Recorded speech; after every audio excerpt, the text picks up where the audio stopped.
Eu não vou perder tempo, porque infelizmente tempo é tudo que eu não tenho. Eu quero aproveitá-lo da melhor maneira possível, falando com você algo que eu não falei,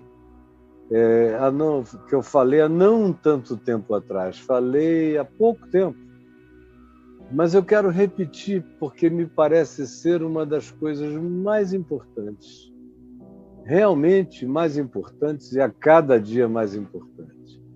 Tem a ver com a nossa comunicação, com aquilo que a gente fala, como mesmo os mais cuidadosos de nós acabamos aqui e ali falando o que não deveríamos, ou emitindo uma opinião, ou dizendo uma palavra rude demais a respeito de alguém, ou desproporcional, completamente desvalida no seu objetivo, no seu propósito.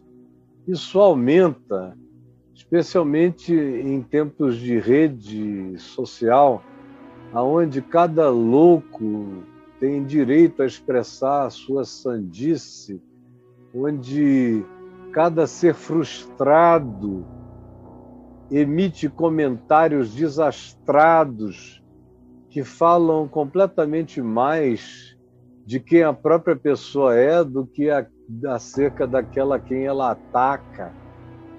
Nesses tempos em que a palavra torpe, o impropério, a maldição se transformou em banalidade no nosso modo de falar, de expressar, de tratar, e a gente pensa que isso é só um palavreado. Não, isso é uma expressão do nosso sentir, expressão do nosso olhar, expressão dos nossos conteúdos interiores, expressão muitas vezes do nosso caráter e de como ele está ficando, ou dos nossos vícios verbais que já denotam as transformações dos nossos pensamentos e conceitos de qualquer que seja a natureza.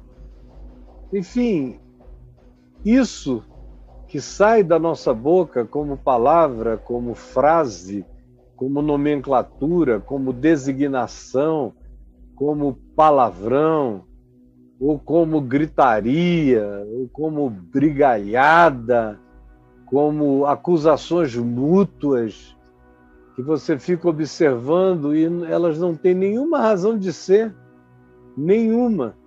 Totalmente loucas mesmo. As coisas se tornam loucas quando elas não têm proporcionalidade, quando elas se transformam em algo ou mentiroso, portanto inverdadeiro, ou quando se manifestam em total desproporcionalidade, ou quando se expressam em absoluta falta de ocasião.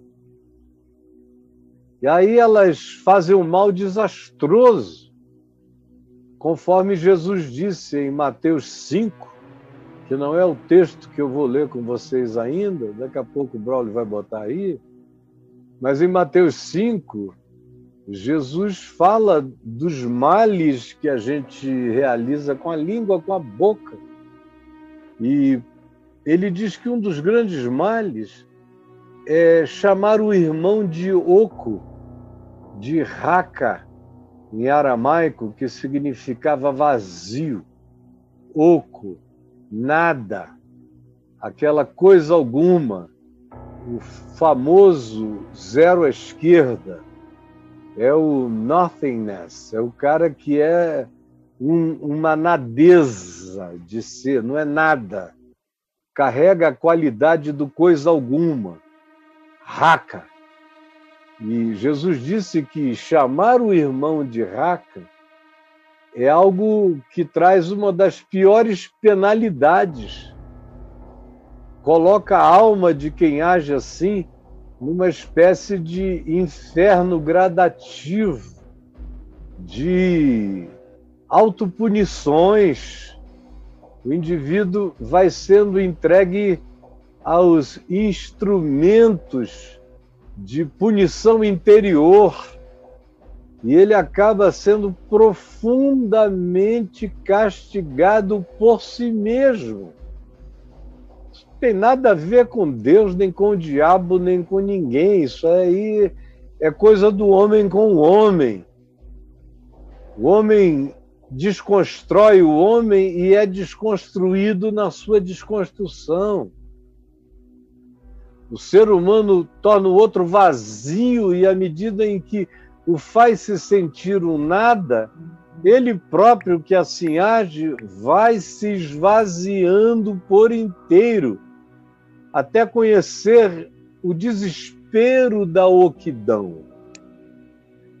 E assim, Jesus é recorrente no que diz respeito ao significado inconsequente, irresponsável ou simplesmente completamente compulsivo, porque às vezes a gente entra num estado de vingança verbal compulsiva ou de agressão verbal compulsiva. E a tristeza enorme também é quando a gente entra naquele processo de agressão verbal transferente, que é quando a gente pega as nossas dores, frustrações, zangas, infelicidades e irrealizações pessoais e transfere tudo isso para alguém, geralmente para as pessoas mais próximas. Geralmente é para quem está mais do lado, no convívio. Pode ser o marido, pode ser a mulher. O cara está infelicíssimo, frustradíssimo, consigo mesmo, com outros, com trabalho, com relacionamentos fora.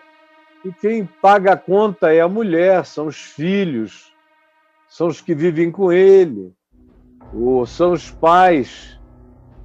Enfim, isso acontece tanto de pais para com filhos e entre casais, quanto de filhos para com pais, especialmente filhos de adolescentes para cima, não importa mais a idade, são capazes desse mecanismo de transferência agressiva.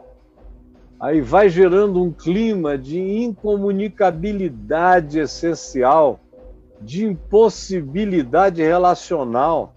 E se você for ver o que cada um fez para o outro, é nada, nada. Se você perguntar acerca dos argumentos, eles são nenhum, eles nem existem, eles não seriam considerados em nenhuma roda de amigos. Quando a pessoa magoada expõe, você diz, não é possível. Como é que isso ficou desse tamanho? Mas na realidade não é aquilo.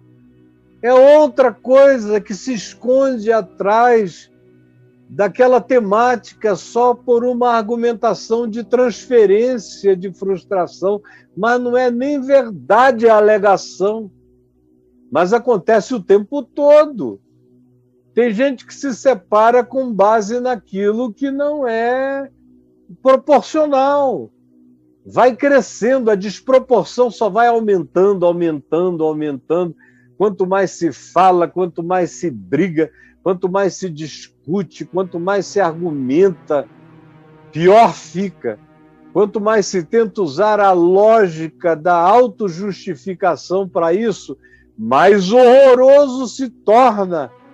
Mas impossível é a compreensão.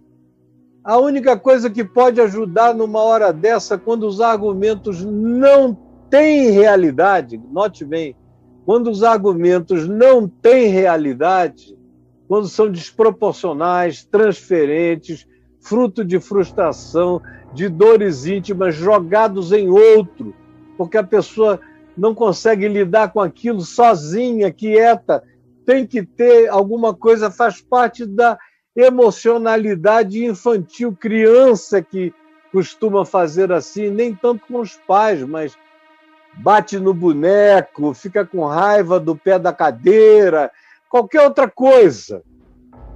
E quem continua se comportando assim para o resto da vida sofre de um infantilismo emocional atroz, atroz mesmo. E aí tudo piora. É por isso que Paulo fala em diversas ocasiões, uma das mais explícitas é escrevendo a carta dele aos Efésios, no capítulo 4, capítulo 5, quando ele fala que ira e gritaria e palavras torpes não deveriam nem se mencionar entre nós. Por quê? Por causa de algum aspecto moral? Não, o problema disso não é o aspecto moral, é o aspecto psicológico. É o que isso denota, o que isso revela, o que isso traz à luz. Quando eu me entrego às gritarias cheias de ira e às iras gritadas e as raivas transferidas na forma de agressividade brutalizada, você sabe do que eu estou falando, está aí dentro da sua casa, dentro da sua vida. E agora nessa pandemia, onde pessoas, não todas hoje em dia, no início especialmente, nos primeiros 4 meses, quase todo mundo estava vivendo em casa, agora deu esse surto. O segundo surto do coronavírus foi fazer as pessoas crerem que o coronavírus, o novo coronavírus, acabou. É o segundo surto, é a segunda onda, que diz, olha, o coronavírus acabou, vamos sair! Tem gente me ligando, me convidando para viajar, para sair. Eu digo, olha, vocês estão loucos. É a segunda onda do coronavírus que ataca o cérebro. Eu não vou a lugar nenhum, eu posso até morrer disso, mas não vai ser por falta de cautela e de respeito para com aquilo que a natureza produziu com uma capacidade letal extraordinária. Então, eu não. No entanto, durante os dias mais fechados da pandemia e para aqueles que estão vivendo ainda de maneira enclausurada na pandemia, o que existe de casos de gente que não quer mais nem se ver, gente que se amava, gente que se queria bem, gente que saindo para trabalhar e voltando do trabalho se deu bem durante anos e anos e anos. Mas agora, porque não tem para onde ir, ficam em casa o dia inteiro, olhando o rosto um do outro, criticando um ao outro, zangados uns com os outros, fazendo transferência de frustração uns para os outros. Meu Deus, os casos de separação subiram em quase 40%. E as alegações são idiotas, idióticas mesmo. Assim como tem pais sendo maltratados por filhos, como tem filhos em estado de gritaria humilhante para com os pais, assim como tem pais que não sabem onde enfiar os filhos. Enfim, e o que decorre disso aí, na maioria das vezes, é ofensa verbal. É claro que tem uns casos mais raros em que as pessoas ficam mudas e deixam de se cumprimentar, de falar umas com as outras, tudo isso. Mas na maioria das vezes elas falam, e falam horrores, e falam muito mal umas das outras. Eu vou ler para nós o que Jesus disse acerca disso e de qualquer outra coisa que a isso se assemelhe. Eu vou pedir ao Braulio para colocar aí, já devia até ter colocado, meu amigo amado, isso. Eu vou ler em Mateus 12, do verso 33 ao 37, onde Jesus diz, ou fazei a árvore boa e o seu fruto será bom, ou então a árvore má, e o seu fruto será mau. Não tem nada de extraordinário, é uma questão de natureza. Se a natureza é boa, o fruto dessa natureza, por mais perturbado, perturbada que você esteja por alguma coisa, o fruto vai ser bom se você é bom. Agora, se você é mal, o fruto vai ser mal. Jesus não fica com uma zona cinzenta, não tem argumentos dizendo, não, ele é um cara muito legal, na intimidade, se você conversar só com ele. O problema dele é com o resto do mundo, com os estranhos, onde ele se torna esse ser vociferante, esse bicho perigoso. Jesus não considera esse seu argumento. Não considera o argumento que diz, não, de fato essa pessoa é ruim pra caramba, mas você já viu que ele tem umas opiniões políticas interessantes? Jesus não sabe fazer essa dicotomia. Ou você já viu que essa pessoa é maravilhosa cantando e eu quero ouvi-la cantando. Agora, eu não posso ouvir uma entrevista dela que é horrenda, é nojenta. Mas eu esqueço toda a porcaria, toda a negatividade, me concentro na melodia e na suavidade. Ou até mesmo sobre pastores eu ouço. Não, no convívio dele, ele é um canalha, ele é um cretino. Ele trata todo mundo mal. Ele é perverso, ele é manipulativo, ele é enganoso, ele é mesmo mentiroso. Mas olha, ninguém conduz um louvor como ele. Ou então, ninguém conduz um culto. Ou ninguém tem o dinheiro tem o dom de arrecadar tanto dinheiro quanto ele. E aí parece que ele está justificado por causa disso. É como dizer que o pessoal da máfia é assassino, mas uma coisa é certa, os almoços de domingo na casa do Tutti de Cap são uma delícia. É proibido, inclusive, falar em negócios criminosos à mesa. E eles são excelentes pais. Você não acha isso positivo? Jesus não fazia essa viagenzinha de semi-psicologia, de psicologia fajuta, que quase que coroa aqueles que vão fazendo transferências, que em nome de serem bons com alguém ou com algum, se tornam maus com o resto do mundo. Jesus não conhece isso. Ele diz, olha, se a árvore é boa, o fruto que sai dela é bom. Se a árvore é má, o que sai dela é ruim. Não tem aí nada que possa ser psicologizado entre a natureza do ser e o fruto do ser. Quem tenta fazer essa psicologização diminutiva da realidade está fazendo algo contra si mesmo, porque está dando a si próprio um padrão autoindulgente para passar sutilmente a se comportar do mesmo modo.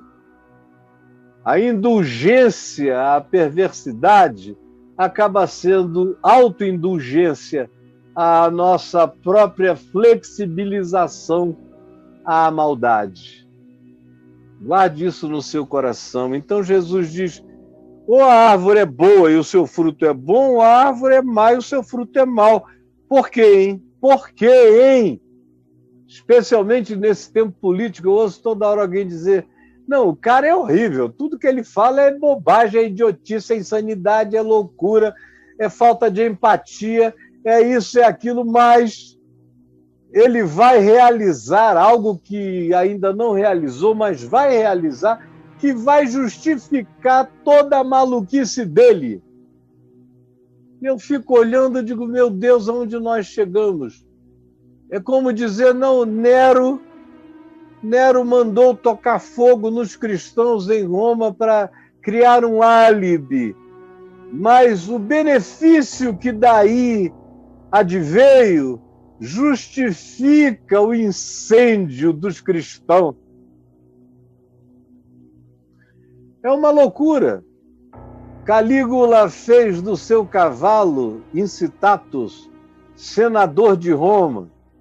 Aí você diz, que loucura! Aí tem gente que diz, não, era uma mensagem para o Senado que era tão burro que ele mandou um cavalo para ser o seu representante no Senado.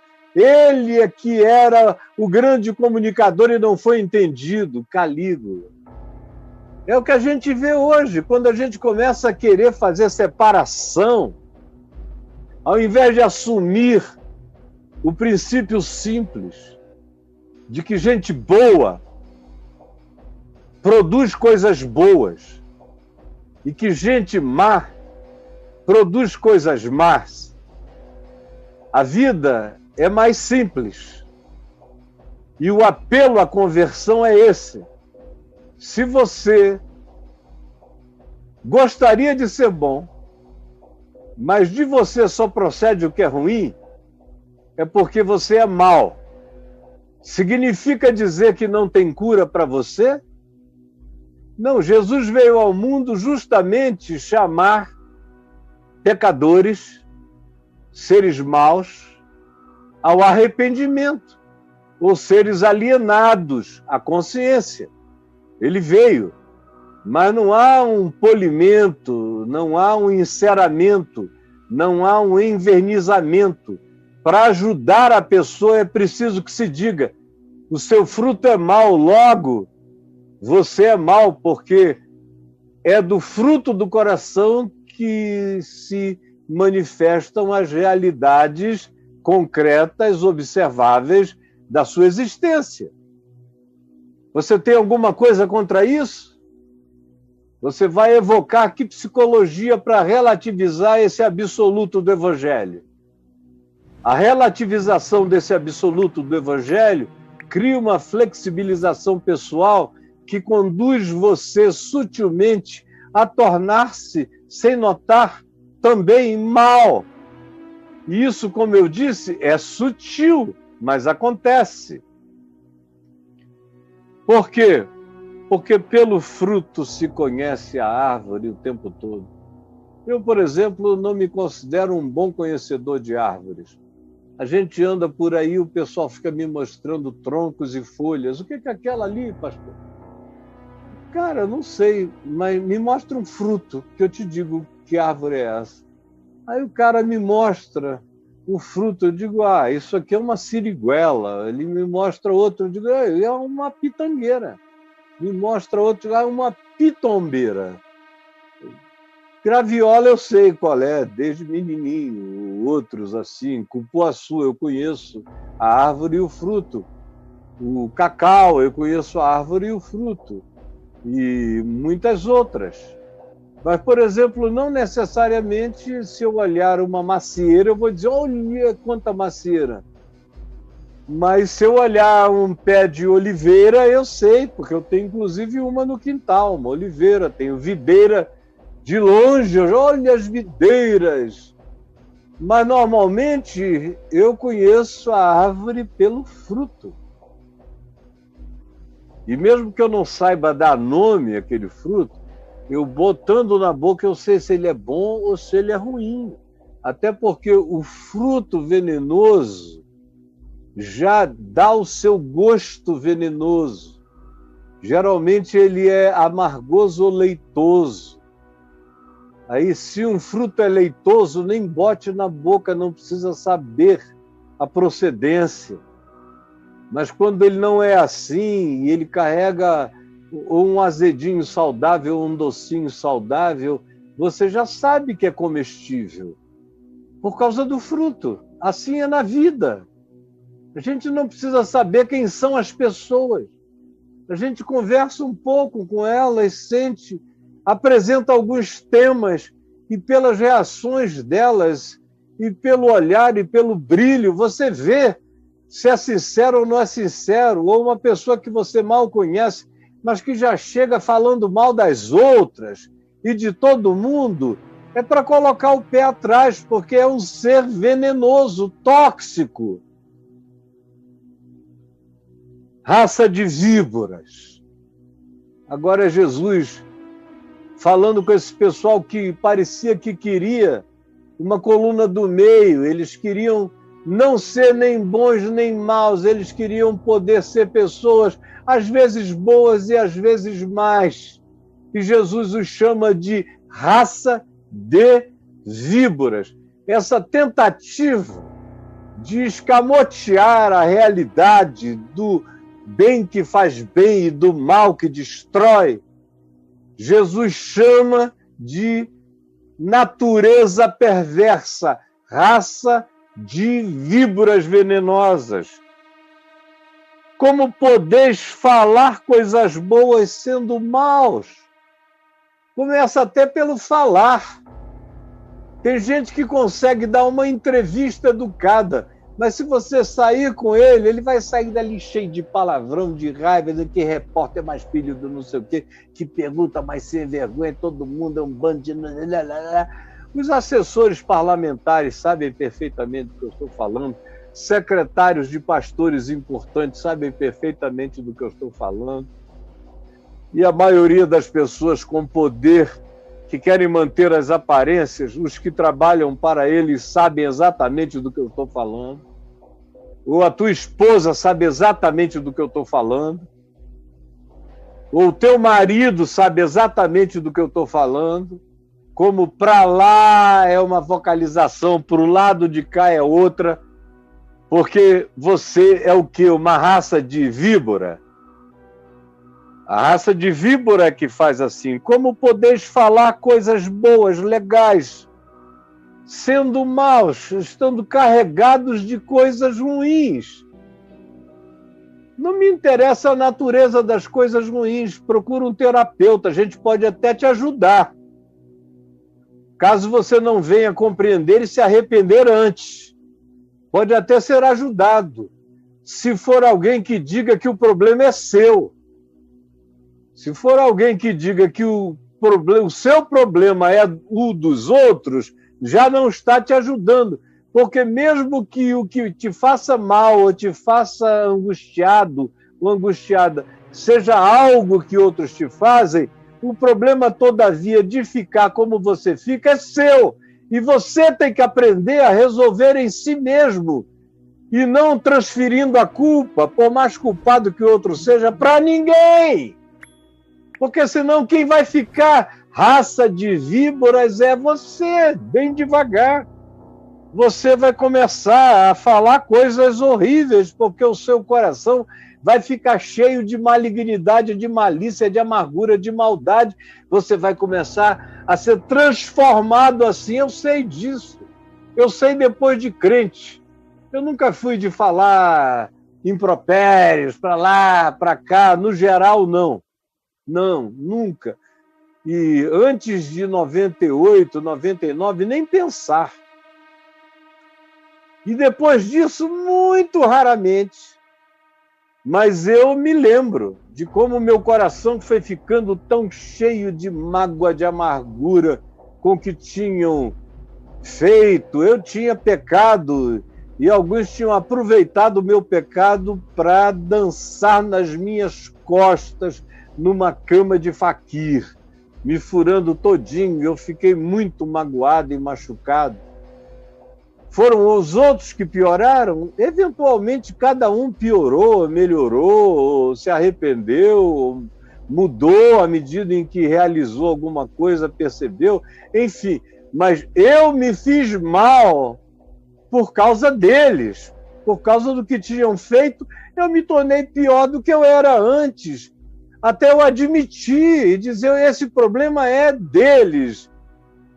O meu problema é a permissão que eu tenho dado no meu coração de ficar amargurado em razão do que eles fizeram comigo. E sutilmente agora eu estou sendo transformado, tem alguma coisa ruim começando a brotar de mim. E aí você tem que reconhecer e puxar o freio da sua alma e buscar um lugar de arrependimento, de conversão, de chamar a contrição só para você mesmo, sem transferência para ninguém.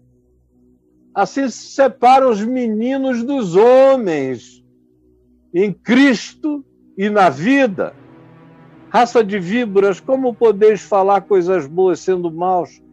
Por quê? Porque a boca fala do que está cheio o coração. O homem bom, o ser humano bom, tira do tesouro do seu coração, o tesouro é o coração, tira do tesouro bom coisas boas. Se o coração é bom, você só sabe tirar, só tem para tirar coisas boas, não tem coisas ruins para tirar. Chega a um ponto em que as coisas perversas, praticamente todas vão embora, e as que não foram embora são episódicas, e você as reconhece, as cala ou as emudece no próprio pensamento, até mesmo antes de falá-las, as censura, e as censura para sempre. Porque o homem bom tira do tesouro bom coisas boas, mas o homem mau tira do tesouro mau coisas más. Essa é a psicologia perene de Jesus, e que convida todo mundo a uma decisão responsável na construção do seu próprio caráter. O Evangelho convida todo mundo a uma decisão responsável na construção do próprio caráter. É isso que Jesus ensina.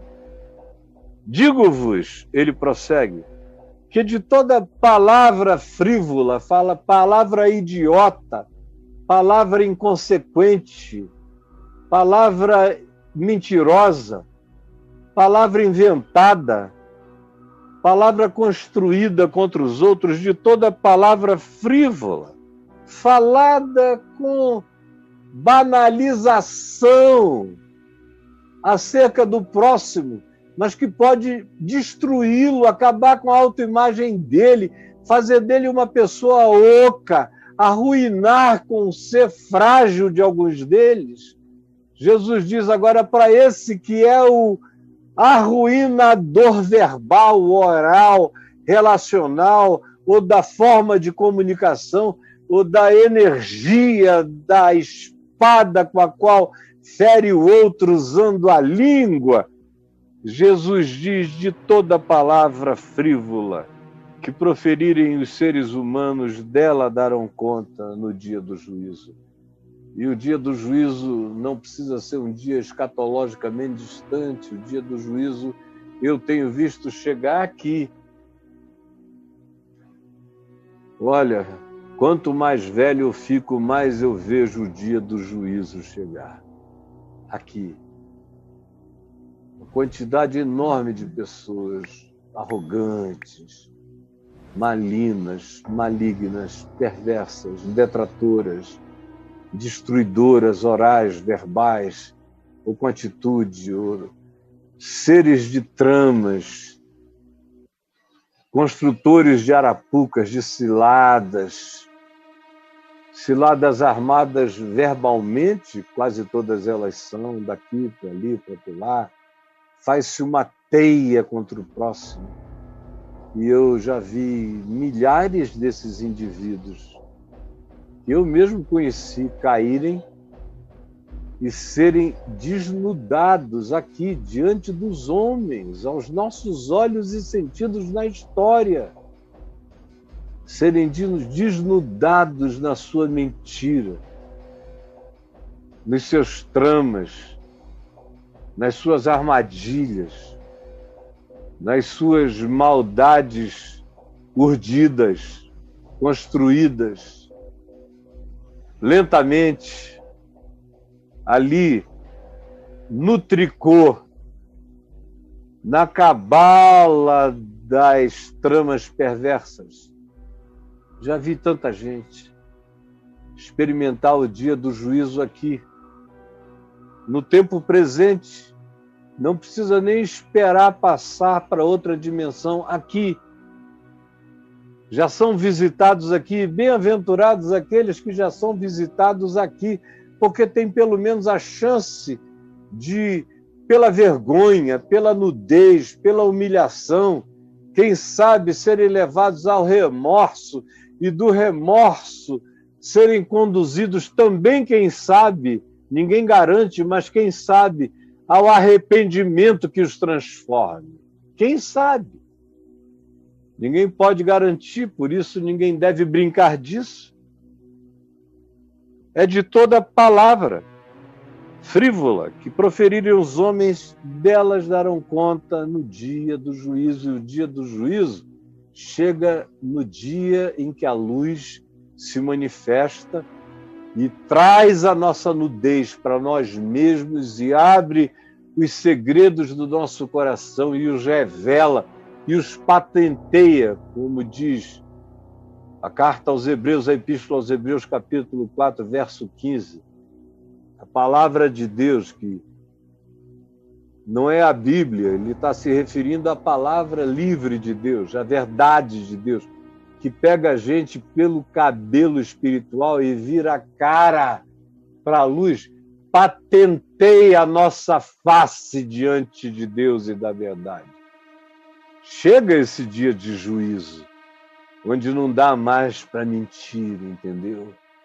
Eu espero que você não espere isso chegar com calamidade, que você aproveite este dia, chamado hoje, dia de arrependimento, dia de consciência, dia de lucidez, dia de transformação, dia de autoencaramento. Aproveite esse dia para ser o dia sobremodo oportuno, para ser dia de graça, de salvação para você. Aproveite esse dia chamado hoje.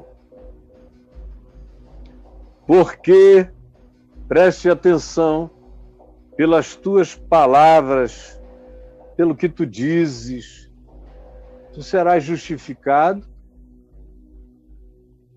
A justiça de Deus vai usar as tuas boas palavras em teu favor. Isso é ser justificado pelas próprias palavras.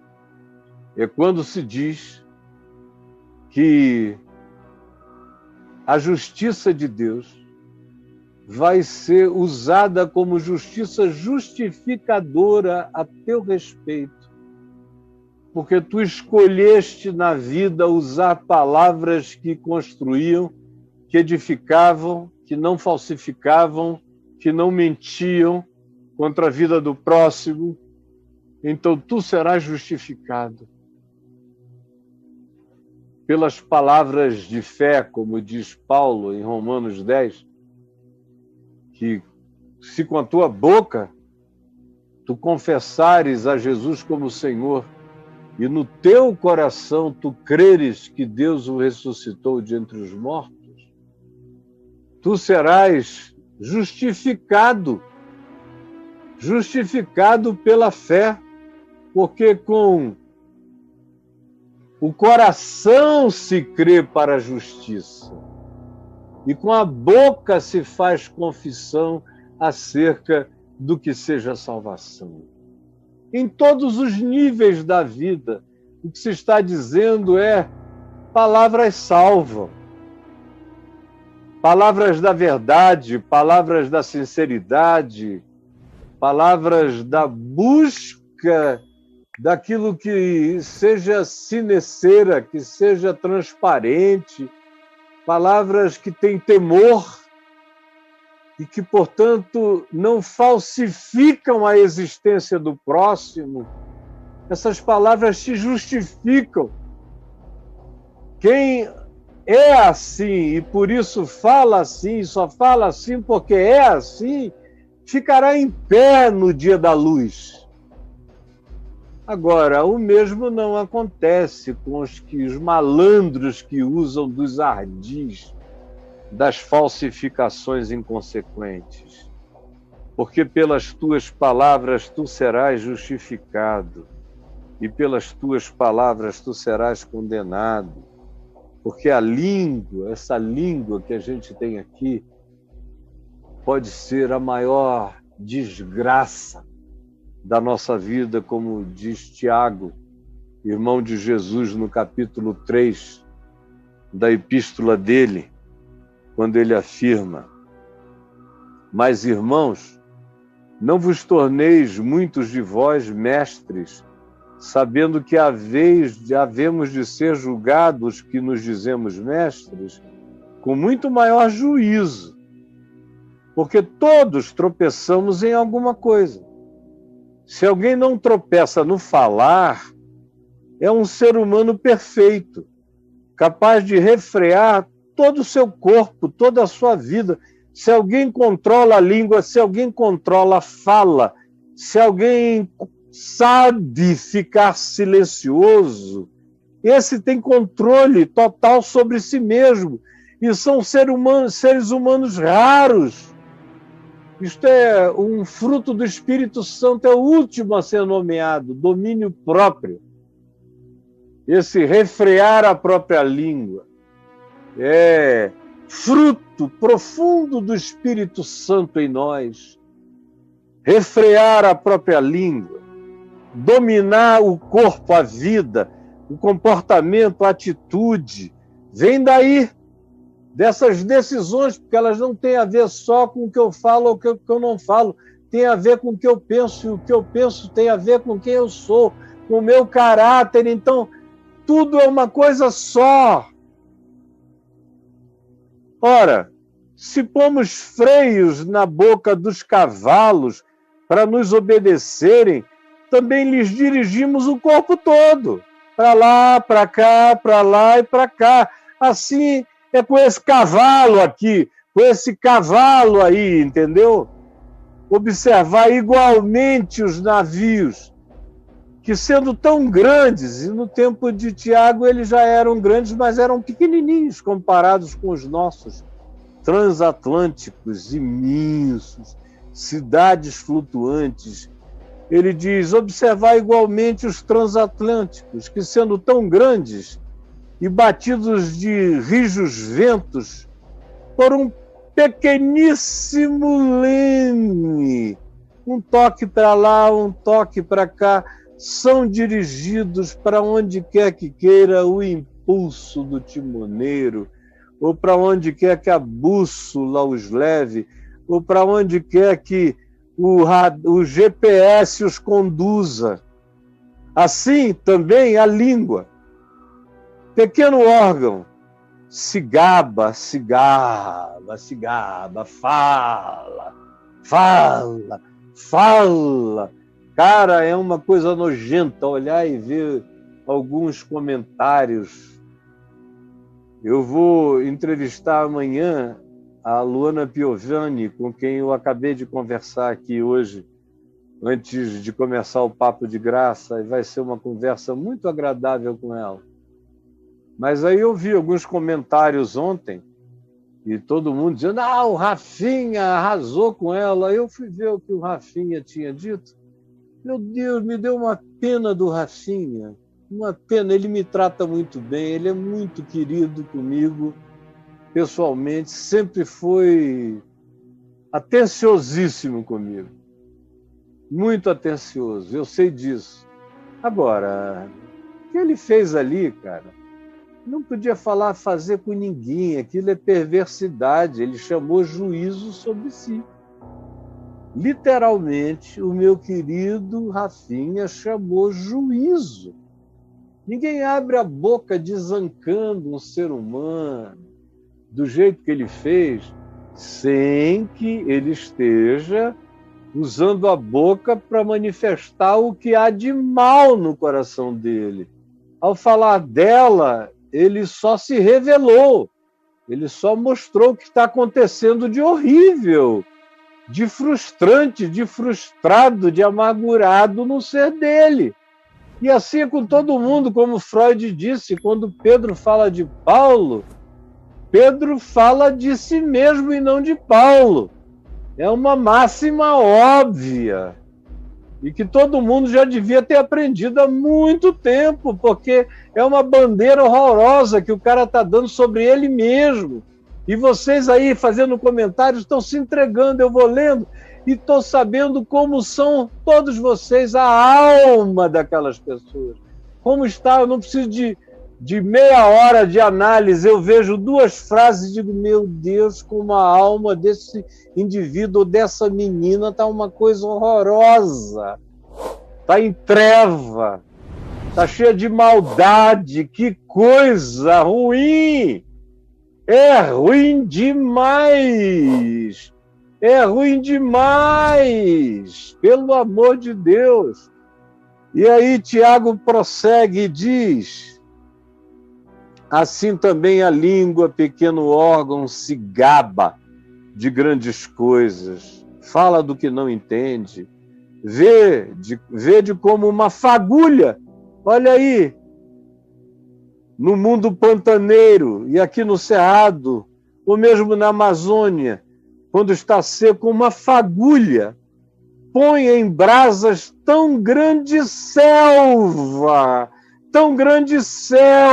ministro Salles, tão grande selva. Ora, a língua é fogo. O que sai daqui são chispas. A língua é mundo de iniquidade. Ela pode expressar as maiores mentiras e desigualdades. A língua está situada entre os membros do nosso corpo e é contaminada pelo corpo inteiro e não só põe em chamas toda a carreira de uma existência humana, como é posta ela própria em chamas pelo inferno. Cara, destrói os outros e destrói a si mesmo. E ela expressa o produto de trevas do nosso próprio coração. É horroroso, pois toda espécie de feras e de aves e de répteis e de seres marinhos se doma e tem sido domada pelo gênero humano. A língua, todavia, nenhum dos homens é capaz de domar por inteiro. Aqui e ali, alguns, mesmo os melhores, os mais santos, os mais observadores de si mesmos, os mais sinceros, cometem um equívoco aqui e ali. Esses, todavia, têm a chance de se arrepender e voltar atrás, porque se ouvem e se julgam, e não gostam do que falaram, não só voltam atrás, mas pedem perdão também. A língua, nenhum dos homens controla completamente. Só houve um homem que controlou a sua língua por inteiro. Aí você diz, quem foi? Eu digo, Jesus. Aí você diz, não, mas os mudos também, porque não falavam.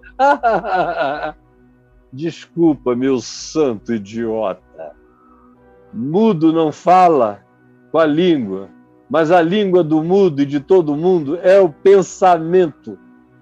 Quando se fala da língua, se está falando da expressão final, mas a língua só diz alguma coisa porque tem algo anterior, que são os pensamentos. Como diz o Salmo 139, ainda a palavra me não chegou. A língua, e tu, Senhor, já a conheces toda. Nasce no coração, é processada na mente, é expressada na língua se você não for um mudo. Se você for um mudo, é expressada no rosto, na raiva, no... Eu já convivi com mudos e sei como eles são capazes de falar as coisas mais odientas possíveis sem dizer uma palavra. Com ela, com a língua, nós bendizemos ao Senhor, Deus e Pai. Oh, aleluia! Que palavra gloriosa! Oh, Jesus, obrigado! É assim que você faz, não é? Também com ela, nós amaldiçoamos os homens, aquele filho da não sei o quê, desgraçado, desgraçada, pior coisa que já existiu. Amaldiçoamos os homens, amaldiçoamos os Trumps. A coisa mais fácil que tem é amaldiçoar o Trump.